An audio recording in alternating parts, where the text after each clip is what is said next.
The Hilltop Glove Podcast is sponsored by Mid-Carolina Service Company. Mid-Carolina Service Company is the first name to search for your residential or commercial HVAC needs in Lexington and surrounding areas. Just go holler at Jason and Clint. They'll hook you up on the air conditioners, on the restaurant equipment, refrigerators, refrigeration, ice machine repair. They've been doing this for years. I know them cats forever. Family owned and operated since 2006, they pride themselves in their quality work and customer relationships. Call 803-356-4153 or visit midcarolinaserviceco.com for a no obligation quote for service today.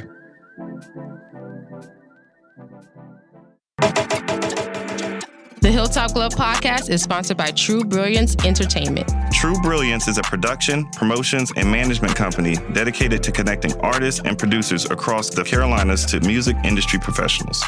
Several of their clients have placements both domestic and internationally as a result of their services. Are you an artist or producer looking to build meaningful relationships within the music industry? Then True Brilliance is for you. Check them out at paramilitary.com. That's spelled P-A-I-R-A military.com. This episode of the Hilltop Glove Podcast is sponsored by Bob's. Bob's is a Columbia-based retailer of over 100 Black-owned products from 20 Black-owned businesses. Bob's offers a wide range of items from household cleaning, cosmetics, and everything in between. With every visit to Bob's, you support Black-owned businesses, giving them the opportunity to grow and establish connections with our community. Bob's is located inside the Noma warehouse at 2222 Sumter Street in Columbia, South Carolina. Visit their website, weshopbobs.com for in-store pickup or to find out more. Bob's can also be found via social media on Instagram, Facebook, and TikTok at weshopbobs. When you stop by, tell them the Hilltop Glove sent you. Bob's brings quality Black brands to the Columbia community. The Hilltop Glove Podcast is sponsored by Red Rooster Sports Bar and Grill. Red Rooster is your neighborhood bar and grill serving the best wings, burgers, and baskets in the Met. Like the amazing food, the bar is always on tap, and there's plenty of screens to watch the big game. Red Rooster is the Midland's premier meetup spot for local car and bike clubs, fraternities, and sororities. Staff is dedicated to accommodating all kinds of parties and events. If you're looking to catch a game, have a bite, and a drink, look no further than the Red Rooster. Red Rooster is located at 7500 Wilson Boulevard, Columbia, South Carolina. For more information, visit redroostersportsbar.com or visit them on Facebook and Instagram at Red Rooster Sports Bar. Go where the winners go.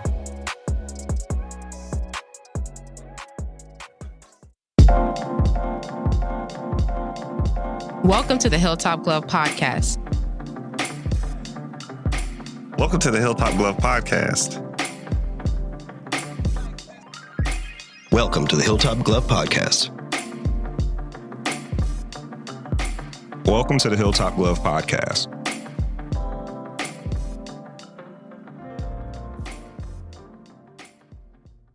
Hey everyone, welcome back to another episode of the Hilltop Glove Podcast. Today we have the pleasure of speaking with Mr. Shawn Allison. Shawn, also known as the Black Ferris Bueller, is an event coordinator, writer, and DJ in Charlotte, North Carolina. Born in Indianapolis, Indiana, he enjoys exploring Charlotte and finding new adventures. As a columnist at Pride magazine, his unique and often funny perspective easily excites readers and some naysayers too on all the great events in the city that the city has to offer. He loves keeping people informed, and he quotes, "Culture revolves around everything, and I want to kill the spirit of boredom a lot of people complain about." He also works at he also has a column called The Rundown of Things. It consists of a number of local events to attend in the community from day to Monday. Thank you, Shawn. How are you today? Oh, I'm fine and dandy. I'm great. That's good. That's good. So can you tell us a little bit about yourself? Why do you call yourself the Black Ferris Bueller? Certainly. So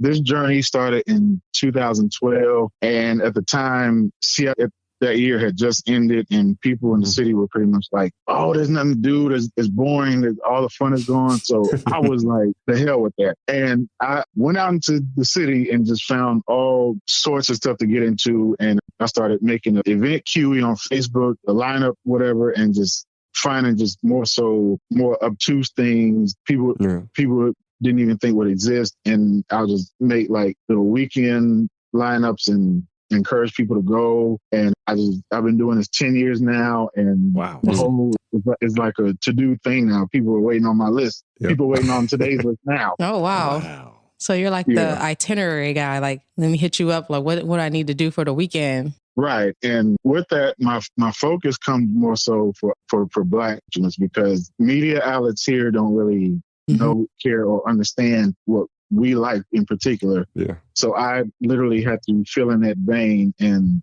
really just dig even more for stuff that we would either enjoy or stuff that it may be beneficial to us as a people. Can you tell us more about your upbringing? How was it growing up as a child in Indianapolis and then transferring here to Charlotte? My childhood was cool. I wish I could go back to I was arts, and my mom was heavy into music. My father as well. My aunt really got me. She brought me around to theater and performance arts, things of that sort. And when I was a kid, I was involved with this group called King's Kids through my church, and we would go around Indy dressed in full African garb, reciting poetry and excerpts from speeches from Black writers, poets, orators, things of that. And it really just instilled a strong sense of pride in us. And I still keep in touch with those guys to this day. Wow.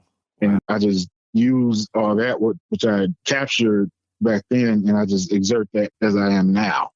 Okay. Well, I guess next up would be, and this is something that you're doing on a daily. You work in culture, you work in making sure that people are able to go out and have cool experiences within the city of Charlotte, and that they can see what is around them and experience the people, the food, the music, et cetera. And of course, there's many ways to define culture.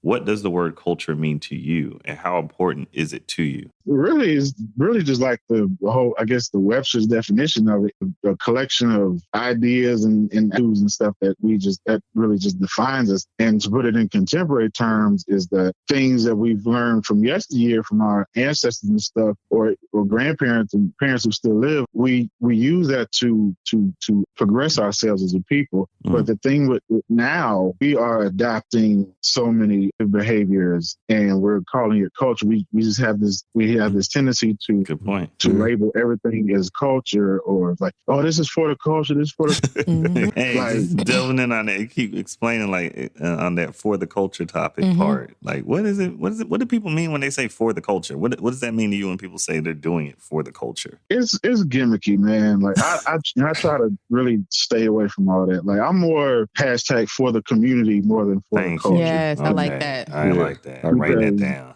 Because a culture is it's ever expanding. A community is your base, and that should always be your foundation. Do you think you have a pretty good dial on the base and the foundation in Charleston? I mean, not in Charleston, but Charlotte. I would say I do. I mean, there's still a whole lot of people that I have not met who have been following my work for years, and I've been plugging their stuff about that time, and like I'm out. I'm always out and stuff. I don't favorite places I go. I have my favorite things where I do, but I try to be as visible and accessible as possible. Even if you just want to step outside the inbox and just like, hey, you exist. I'm like, yeah, I'm not a ghost. I'm here. Are you friendly is the question, because isn't your birthday September 8th? You know, it's Virgos, we in the building. Oh, Lord. My birthday's September 9th. That's I was looking at your... You are. I'm emailing you a hug right now. Oh, thank you. Yeah, so a lot of people tend to think we're mean, just looking at us. But we're friendly people. That's what y'all say. We're just organized. That's what y'all say. I mean, I greet everybody with kindness and love and a hug. Good. So that's just how I was raised. That's in me. That ain't going nowhere. Now, are you an only child? Do you have siblings? No, I have one brother, and oddly enough, he is the opposite of me. That boy don't do boy. I love him, though. I love him, though. That's my mini. There we go. Is he younger than you, younger brother? Yeah, he's 7 years younger. Got a gap in between y'all. Okay. That's good. So, like, is it kind of overwhelming with people sending you, details about events and then organizing things and then putting it out on a timely manner? Because I know that's being a Virgo. I'm like all about time. So it is. And the big thing with me, again, is just politeness. People just jump in my inbox like, hey, can you send this out for me? Like, no, talk to me first. Like, greet me first. Like, hi, I'm so-and-so. Like, don't just build a relationship. God. Like, yo, I got this event coming up in a couple of days. Can you hold up? What they say? Buy you some dinner first, right? Not even that. Just I'll offer some kind of conversational pleasantry. Yeah. Crazy. I like to get straight to the point. Date, time, location. I don't need nothing else. Oh gosh. But you know what? He's making an itinerary, so I can understand why you want to get more. You want to build some kind of relationship. Yeah, rapport. Yeah. Understand who these folks are. What is it they do? Their feel. What they bring to the community, etc. You want to know their first and last name or something. Like, and before I even plug your event, like I want to know what the background of it is, so I can know how to word it. How I choose to do that. And, even then, it's like, it's a tedious process of how I do it. And my busiest times are really like holiday times, like I said, or like if there's festivals or certain celebrations going on, mainly like Juneteenth. Oh, God, my inbox is bursting. I can believe it. Yeah. Yeah, so, that was a crazy time. But I usually, if I have a day off from work, like early in the week, I'll go to the library where I can just really just zone in and focus and just really take my time with writing. And I really do put things in chronological order. So things don't just be all over the place. I really acknowledge that. And with the writing, describing each event, I understand that we as Black people in the monolith, we like several different things. So you have those who like theater, you have those who like visual arts, you have those who like Afrocentric events, you have your hip hop heads, you have buffs, you have photographers, you have visual art, you have a whole gamut of stuff to cover. And what I do is that I just write and try to attract that reader, and I just send it out, and I just try to captivate them with my words, because at the core of this, what I'm doing is that I realize that as many as we create these events, more Black folks or whoever can go out to these events and spend money with us. I'm really thinking of that whole third principle of Kwanzaa, which is Ujima, cooperative economics, so we can keep that dollar circulating. That's why I said I'm for the community more than for the culture. You created your own lane for yourself. So how did you get linked with the magazine, Pride Magazine? Beautiful lady named Shawn.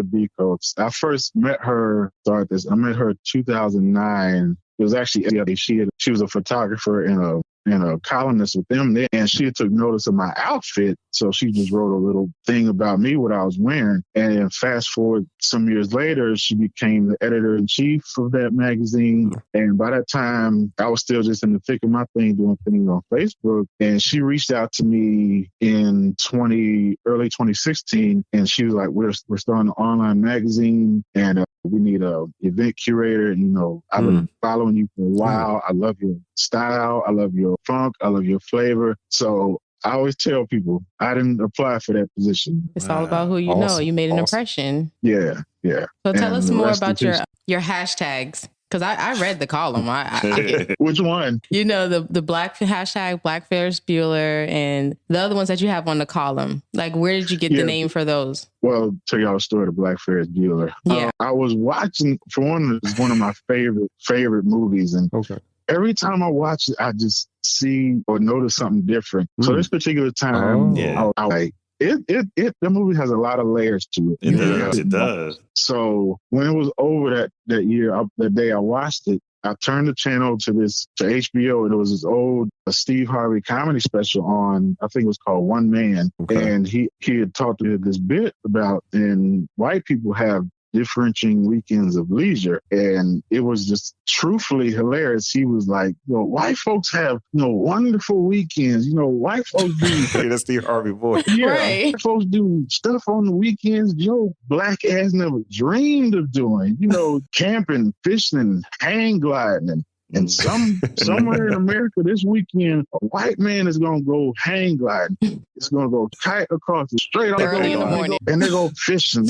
White folks got boats and extra rods and reels in case some friends, come along. Real talk. He was like, your ass ain't fishing. Your ass is sitting on a bank on a bucket. A week later, he was like, black people, we don't have no wonderful weekends. We just have a couple of days off, That's it. Just enough to get us over so we can rid ourselves, because Monday is back to the shit. Mhm. Oh, you might set the grill up or something, invite you. And I'm like, we can and should be having wonderful weekends too. Like nothing is ethnically specific to having fun. Yeah, it's true. So I just took that and I thought back to the movie and I thought back to my own life at that time. I just had all kind of fun. I didn't care. Mm-hmm. And I just did a little reaching back to my childhood. I'm like, knowing how rooted I was. So I just sat for a few, and I'm like, I needed a name to really not only capture people's attentions, but to just kind of just capture the essence of me. So I was like, the Black Ferris Bueller. And it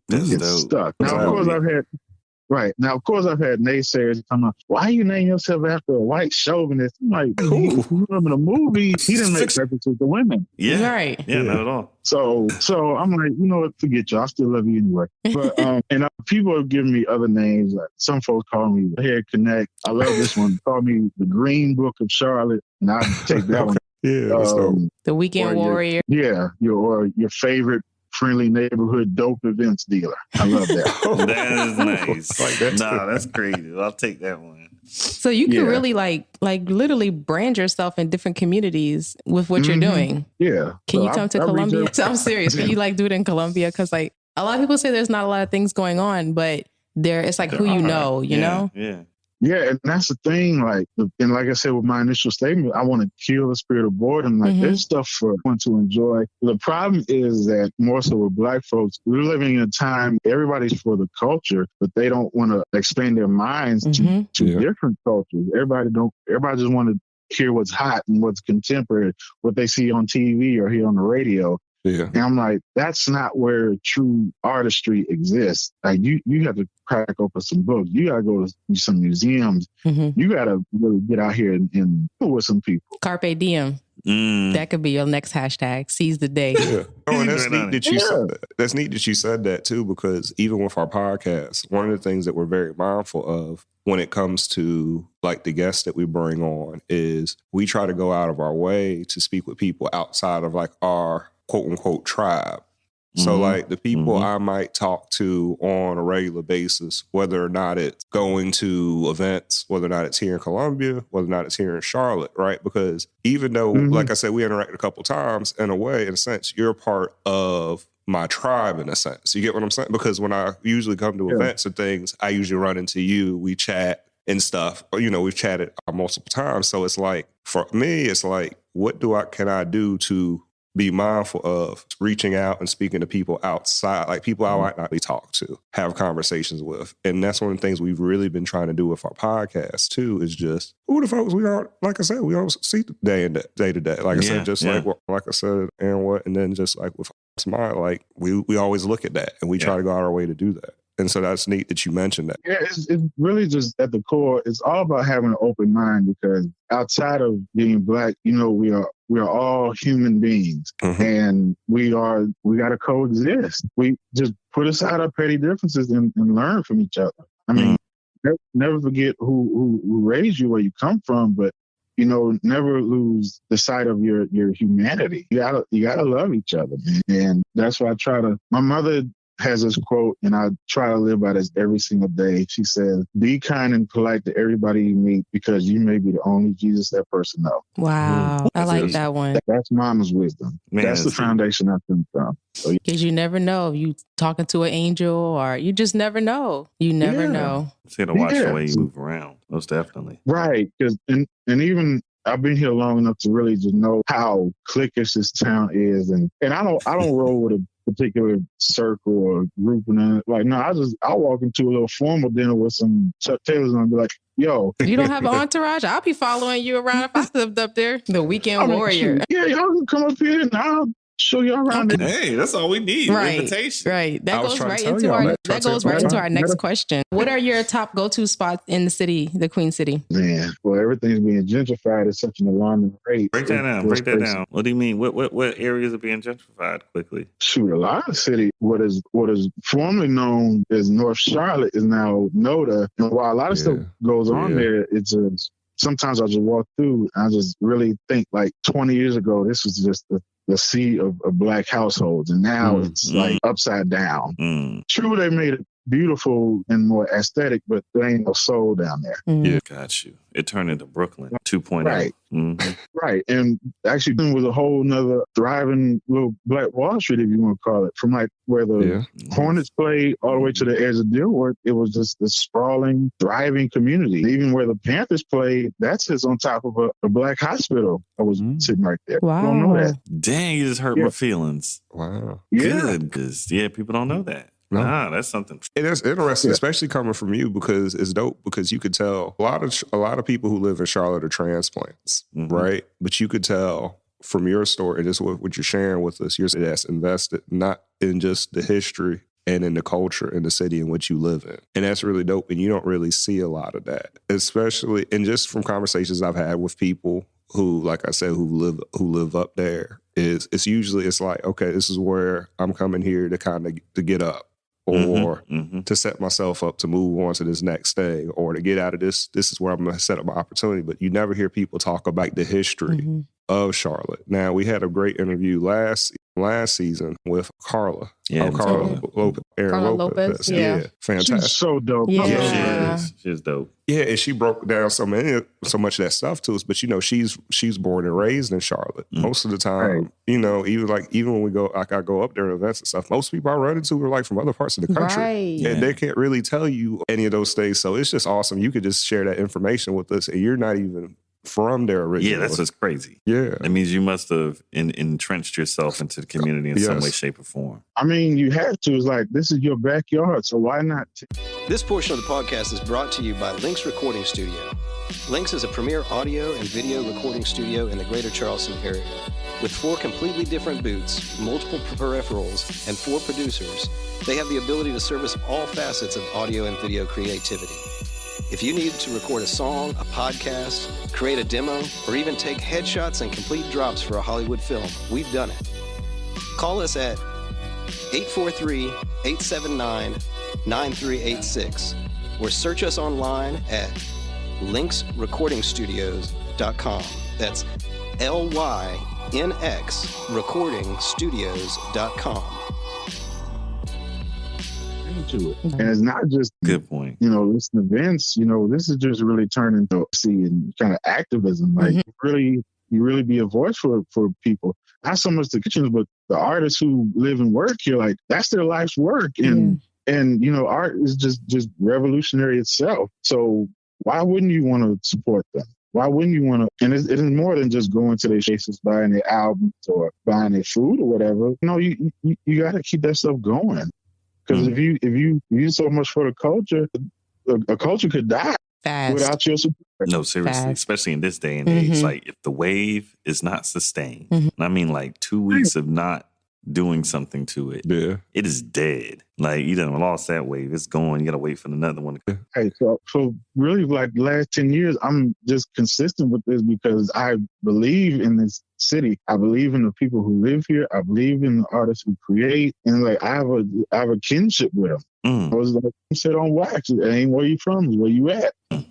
So how do you reach the younger generation? That's just curious, because it seems like your target audience is a little bit older. That's one avenue I haven't really gone down yet. Now, there have been some instances where I actually give to youth through monetary gifts and stuff, but I've never really spent too much time with younger folks. And I realized that now. Just had a conversation with somebody the other day, came to my job, they were shopping, and we ended up having a little powwow. And he was like, you need to come down and talk to these boys and just really give them a sense of just who you are from a Black male perspective. Yeah, it's important. We have to nourish those minds, because this is the generation who's going to grow up and thank you. Not only change the world, but also when we go, they're gonna have to take care of us. Thank you. Right, and that's the scary part. And I don't want them beat my ass and saying, "Grandfather, you ain't getting your oatmeal today." I want to get my cream of wheat and my oatmeal warm with sugar in it. So that's gonna be when I get on more stable ground. I'm gonna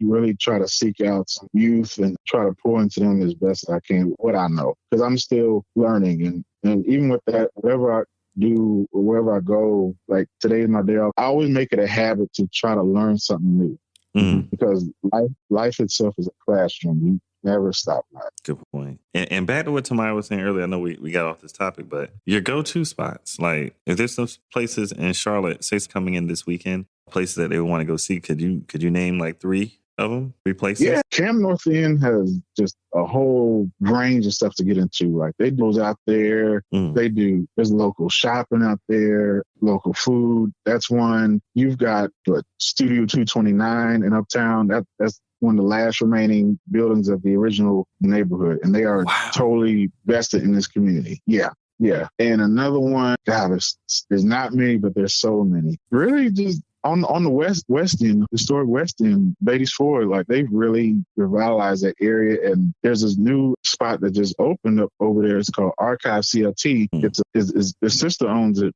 Her name is Sharice, and it's a coffee and tea bar. But when you walk in, it's just all Black nostalgia. The place is decorated with all these these vintage issues of Jet and Ebony magazine, Essence, and Vibe, Jive magazine, and things. And like the wall when you walk in, it's hand painted with all sorts of Black artists and writers of yesterday. Man, I know it's dope. Amazing. I know it's dope. My brother, he up here pointing at me around. I'm trying to tell you, bro. I tell you, take your Black ass up there and go look at that stuff. Go check it out. Y'all need to go. Well, that's why we're going to be up there this month, because I'm glad you mentioned all that, because so part of it is, because I met you about 3 years ago. So around 2019. And of course, you had the pandemic and everything. But between then, of course, like I said, meeting you, and then I started working a lot with too, and stuff coming back and forth with him and Kill, working on some different projects. So I've been up there quite frequently. The irony is I've actually probably been doing a lot more stuff up that way than I've been doing here in Columbia over like the past 2 years. So that's what's kind of wild about it. But one of the things I've been trying to always get them to realize too is like, hey, it's only like an hour and 10 minutes away. And it's a great way for you to just go check out some different things, meet some amazing people. And like I said, they got some amazing spots up there. As a matter of fact, when I came up there last month, I stopped by Archive. Yeah. And like I said,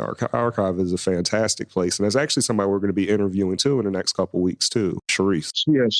Sharice is awesome. She's a beautiful, vibrant young woman. I love her. I love what she's done with that place and just the new, fresh energy she's brought to that area. It gives people hope. That's another big point you just made. What you do in cultivating a weekend experience for folks within our community is the fact that it also is about sustaining economics, relationships, ties, and positive growth. Because in order to do that stuff, you have to be there. Like you have to bring the energy in. You got to get the foot traffic. You got to see people doing things so that you can tie everybody together, because it makes it stronger in the long run. And it also creates a great economic base. Do you think about that when you're actually putting these things together, like that impact that you're creating? Because basically it's almost like you're Condé Nast for Black folks in this area, like in that region. When they want to go somewhere, they want to see something, Condé Nast tells you, go here, eat their food. It is good. Yeah. You're that guy. Do you think about it like that when you're putting those things together, those implications? Because I was always taught to just be a demure individual. I mean, of course you toot your horn every now and then, but I this is a labor of love. So gotcha. I go with this. Like even when I'm out, I actually prefer to be social without the media. Oh, wow. I like that. Say that one more time. Hashtag social with the media. Without the media. Like social without the media. So like when I'm out and engaging people, like my phone is away and my full attention is on you. Well, like actually, I was going to give you quick stories. Like early on when I first started, I would just go to like different artists, concerts and things. And there'd be times where I'd be the only one there. And also what I do is I get there at the beginning and I say the whole chorus. I don't just stay like 30 minutes and just catch a little buzz. Like, no, I want the full effect of what you're doing. And then when it's over, let me have the floor. I'll let you have the floor. Talk to me what your art represents on a more interpersonal level. Just or like a DJ, I'll help them break down because I know they exert so much energy. Yeah, I know they exert so much energy while they spin,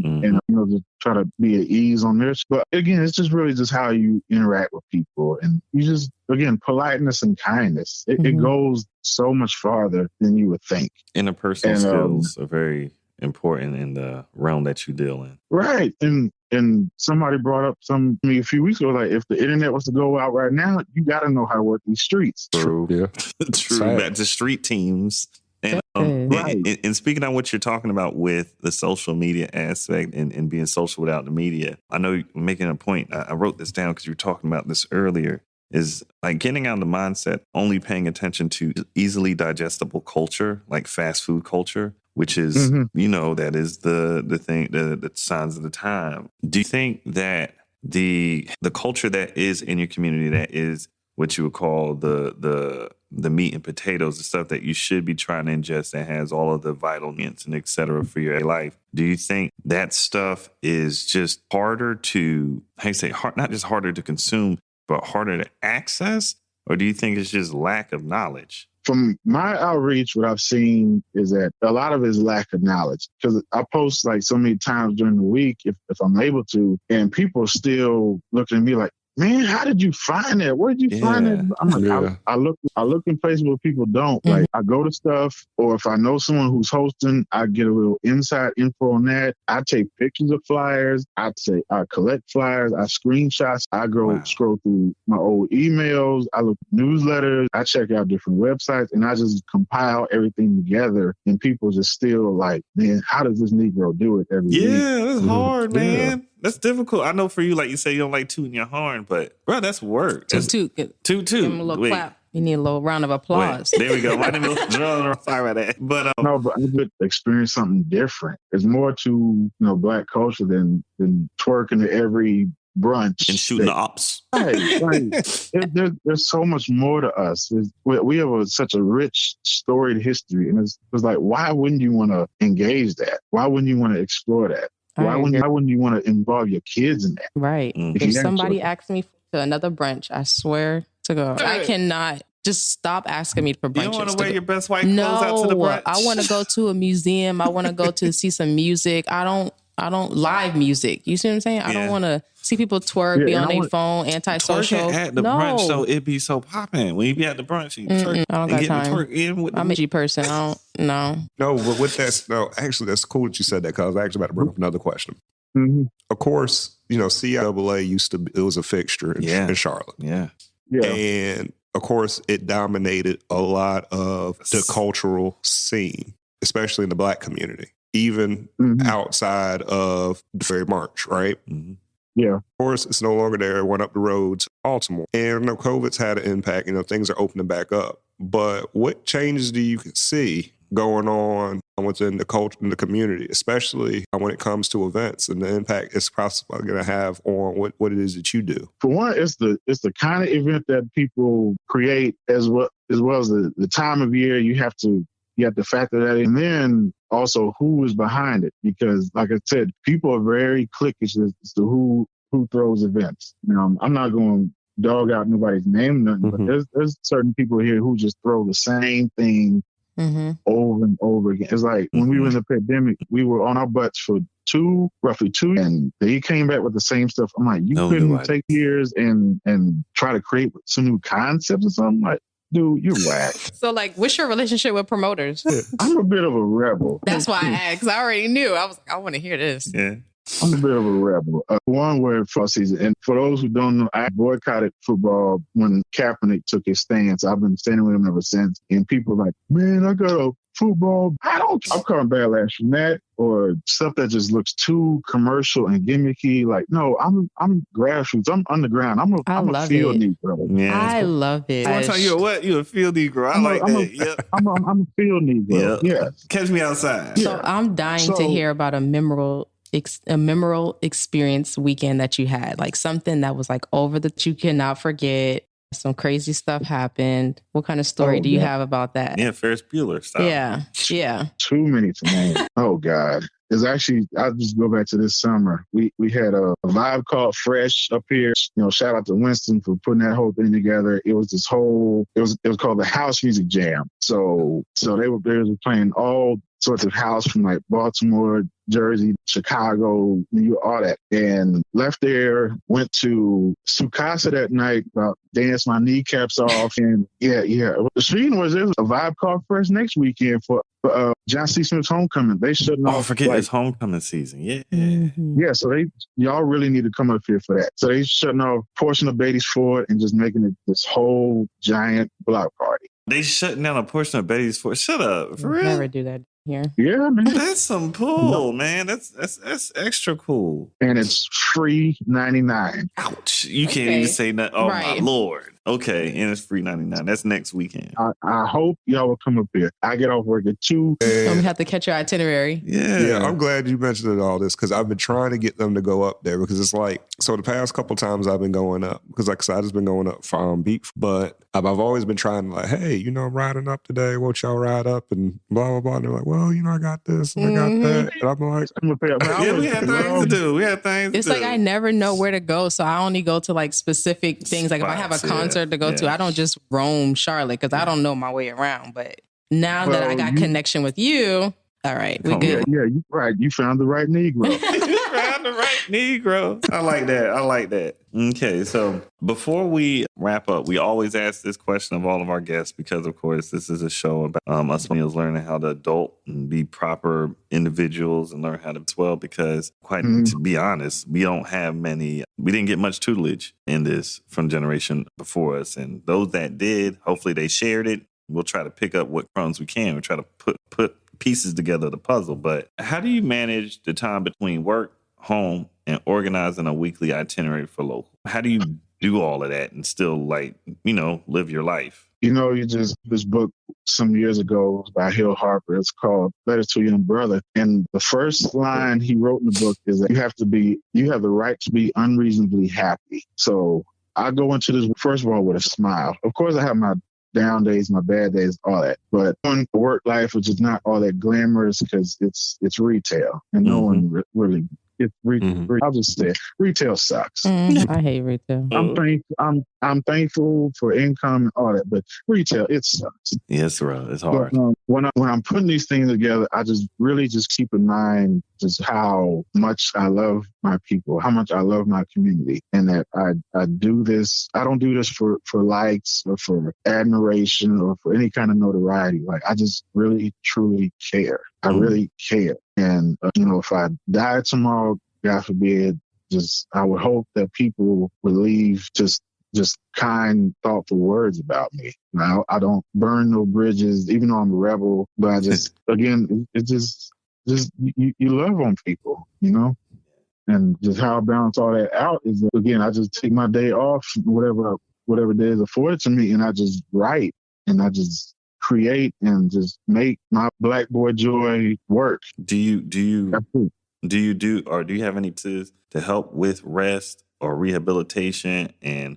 recuperation from those wild weekends? Yeah, what's your self-care routine look like? How do you recover? Because we old now, and it be hurting to get up in the morning from them late nights. Contrary to people, I'm not old. I may be 37, but I ain't old. I know, right? 37-year-olds about to be 38. No, I heard this guy listen to this podcast. I listened to one of the fellas on this old fella's named Jism. The name Jism tell you enough, right? He's like 70 years old. He said, boy, I ain't get old till I tell you I'm old. And I was like, good point, Jism, good point. So that's the model you live by, right? Yeah. Well, one of the things I do that just really just takes me away from everything. I actually play kickball. I'm in the league. There we go. Okay. Yeah, I've been in the league for 6 years. The league is called Mars, Main Attraction Recreational Sports. So it's been a total elixir from life. Yeah. When I'm out on that field, I am free. Like nothing else matters to me. See, I told you. I got to get back to the basketball. Man, I miss being able to. No, seriously. I used to play basketball. The pandemic was not nice to me about that at all. But yeah, having those outlets like, man, some kind of form you have to. You have to, because you will crash. The activity, you go crazy. Right. Like we all were just eating so much. A lot of us developed PSD.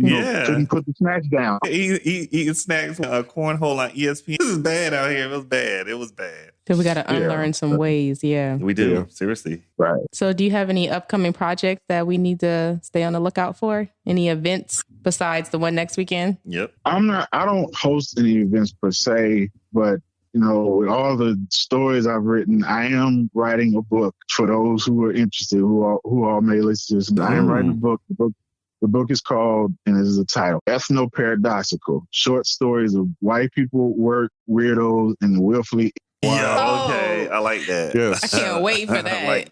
course, when you're ready, please let us know. Let us know so you can come back on and talk about the book. We can purchase the book too and get some reading on it. Give you a nice little, that'd be dope.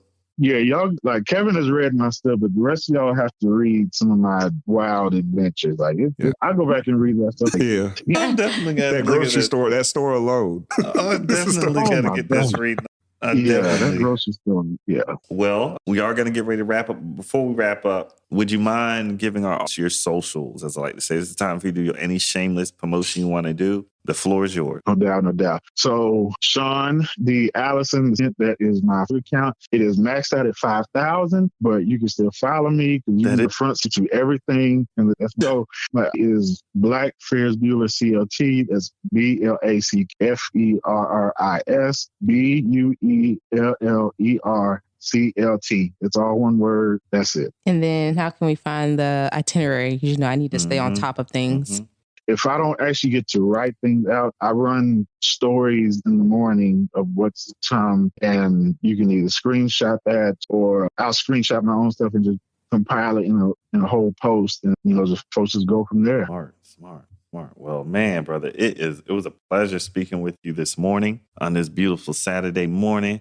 Out here feeling the nice the crispness of the fall air coming in. I wanna wish you a great week and even better end to this month. We actually look forward to seeing you next weekend now that we know that something is popping and going on. Please drag my happy ass up there so I can have some fun. Yes. But that's right. Yeah, no, most definitely. I'm not gonna lie, you ain't gonna miss me on that one. But for myself, DJ and what? Skip. Yep. We want to wish everybody a beautiful weekend, a happy Saturday. We want to thank you for joining us here on the Hilltop Club podcast. We want to thank our guest, Shawn D. Allison. Why do I want to call you Alexander? I know why. The football player, Shawn Alexander. I don't know why that's in my head. I've been watching too much football. I apologize, brother. We protesting right now. I know. That's what I'm saying. I've watched football for such a long time. It just popped in my head. That's an old player from the Seahawks, so it don't even matter. All right. He done retired. This is old. This ain't no recent football. But I want to thank you so much, Mr. Allison, for joining us today. For having me. Thank you. I want to say peace, love, and happiness to everybody that's listening. That's it for today's episode of the Hilltop Glove podcast. Make sure to subscribe to us on Apple Podcasts, Google Podcasts, and other platforms. Also follow us on Instagram and Facebook at Hilltop Glove.